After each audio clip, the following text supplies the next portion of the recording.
ഇന്ന് ചെയ്യുന്നത് വളരെ ഈസിയും ടേസ്റ്റിയുമായിട്ടുള്ളൊരു സ്നാക്കിൻ്റെ റെസിപ്പിയാണ്. വളരെ കുറഞ്ഞ സമയം കൊണ്ട് വളരെ എളുപ്പത്തിൽ നമുക്കിത് ചെയ്തെടുക്കാൻ പറ്റും. കുട്ടികളും മുതിർന്നവരും ഒരുപോലെ ഇഷ്ടപ്പെടുന്ന ഈ ഐറ്റം ഇനി എങ്ങനെയാണ് ചെയ്യേണ്ടതെന്ന് നോക്കാം. ഇവിടെ ഒരു ബൗളിലേക്ക് 2 കപ്പ് മൈദ ചേർത്ത് കൊടുക്കുന്നുണ്ട്. ഇനി അടുത്തതായിട്ട് ഇതിലേക്ക് ചേർത്ത് കൊടുക്കുന്നത് ഒരു 1/4 ടീസ്പൂൺ ഉപ്പ്, 2 ടീസ്പൂൺ പഞ്ചസാര, കുറച്ച് നെയ്യ്, ഇത്രയുമാണ്. നെയ്യ്ക്ക് പകരമായി ബട്ടറോ എണ്ണയോ ചേർത്ത് കൊടുക്കാം. അതിനുശേഷം ചേരുവകളൊക്കെ നന്നായിട്ട് കൈകൊണ്ട് തിരുമ്മി ഈ മൈദയിലേക്ക് ആക്കി കൊടുക്കണം. ഇത് 1 കപ്പ് ഇളം ചൂടുള്ള പാലാണ്. ഇളം ചൂടുള്ള പാൽ കുറേശ്ശെയായിട്ട് ഈ പൊടിയിലേക്ക് ചേർത്ത് കൊടുക്കാം. അതിനുശേഷം ചപ്പാത്തിക്കൊക്കെ കുഴയ്ക്കുന്നത് പോലെ നന്നായിട്ടൊന്ന് കുഴച്ചെടുക്കാം. കുഴച്ചെടുക്കുമ്പോൾ കുറച്ച് സമയമെടുത്ത് നന്നായിട്ട് കുഴച്ചെടുക്കണം. മിനിമം ഒരു 15 മിനിറ്റെങ്കിലും റെസ്റ്റ് ചെയ്യാൻ വേണ്ടിയിട്ട് വയ്ക്കാം. ഈ സമയം ഇതൊന്ന് അടച്ചു വെക്കാം. അതിനുശേഷം കുഴച്ച് വെച്ചിരിക്കുന്ന മൈദ 4 ഭാഗങ്ങളായിട്ട് ഇതുപോലെ ഒന്ന് ഉരുട്ടിയെടുക്കാം. അതിനുശേഷം ഒരു ചപ്പാത്തി പലയിലേക്ക് കോൺഫ്ലവർ ഇട്ടതിന് ശേഷം ഇതുപോലെയൊന്ന് പരത്തിയെടുക്കണം.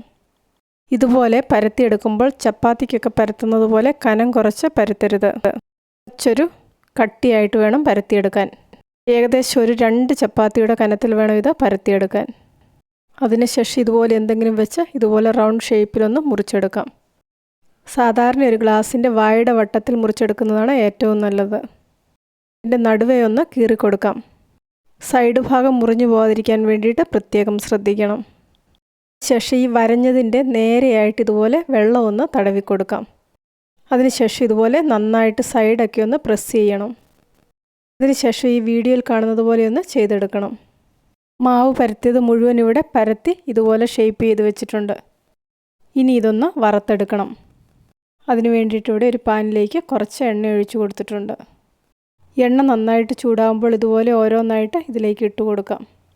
ഈ ഒരു സ്നാക്ക് ഇതുപോലെയുള്ള പരന്ന പാനിൽ വറുത്തെടുക്കുന്നതാണ് നല്ലത്. ഒരു 5 എണ്ണം ഇതുപോലെ നിരത്തി കൊടുത്തിട്ടുണ്ട്. വറക്കാൻ വേണ്ടി ഇട്ട് കൊടുക്കുന്ന സമയത്ത് തീ എപ്പോഴും ഹൈ ഫ്ലെയിമിലായിട്ട് വെക്കണം. ശേഷം മീഡിയം ഫ്ലെയിമിലേക്കോ ലോ ഫ്ലെയിമിലേക്കോ മാറ്റാം. 2-3 മിനിറ്റൊക്കെ കഴിയുമ്പോഴേക്കും ഇതൊന്ന് മറിച്ചിട്ട് കൊടുക്കാം. തിരിച്ചും മറിച്ചുവിട്ട് ഈ ഒരു കളറാകുമ്പോൾ വറുത്ത് കോരിയെടുക്കാം. ഇതുപോലെ ഓരോന്നും ഓരോ സെറ്റായിട്ട് വറുത്തെടുക്കാം. അതിനുശേഷം ഇതിലേക്ക് കുറച്ച് കാര്യങ്ങൾ കൂടെ ചെയ്തെടുക്കാനുണ്ട്. ഇവിടെ 3/4 കപ്പ് പഞ്ചസാര ഒരു പാനിലേക്ക് ചേർത്ത് കൊടുക്കുന്നുണ്ട്. അടുത്തതായിട്ട് ഇതിലേക്ക് 1/4 കപ്പ് വെള്ളവും കൂടെ ചേർത്ത് കൊടുക്കാം. വെള്ളം ഒട്ടും കൂടിപ്പോകാതിരിക്കാൻ വേണ്ടിയിട്ട് പ്രത്യേകം ശ്രദ്ധിക്കണം. വെള്ളം കൂടിപ്പോയിട്ടുണ്ടെങ്കിൽ ഇത് വറ്റിച്ചെടുക്കാൻ വേണ്ടിയിട്ട് കുറേ സമയമെടുക്കും. ഞാനിവിടെ പറഞ്ഞിരിക്കുന്ന അളവിൽ പഞ്ചസാരയും വെള്ളവും എടുക്കുകയാണെങ്കിൽ പെട്ടെന്ന് ശർക്കരപ്പാനി തയ്യാറാക്കിയെടുക്കാൻ പറ്റും. ഇനി ഇതിലേക്ക് കുറച്ച് കുങ്കുമപ്പൂവും കുറച്ച് ഏലക്ക പൊടിച്ചതും കൂടെ ചേർത്ത് കൊടുക്കുന്നുണ്ട്. കുങ്കുമപ്പൂ നിർബന്ധമില്ല, കയ്യിലില്ലാത്തവർക്ക് ഇത് ഒഴിവാക്കാം. അതിനുശേഷം ഈ പാനി റെഡിയാക്കുന്നതിൻ്റെ കൂടെ ഇതുപോലെ ഒന്ന് ഇളക്കി കൊടുക്കാം. അതിനുശേഷം ഇതുപോലെ കൈകൊണ്ട് ഇടയ്ക്കൊന്ന് തൊട്ട് നോക്കണം.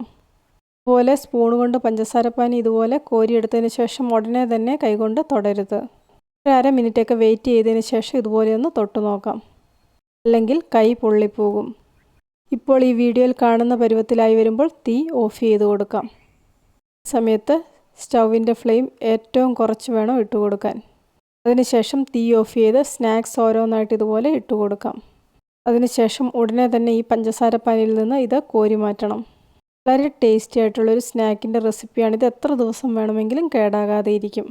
അവരും ഒരു പ്രാവശ്യം ഇതുപോലെ ഒന്ന് ചെയ്ത് നോക്കുക. തീർച്ചയായിട്ടും ഇഷ്ടപ്പെടും.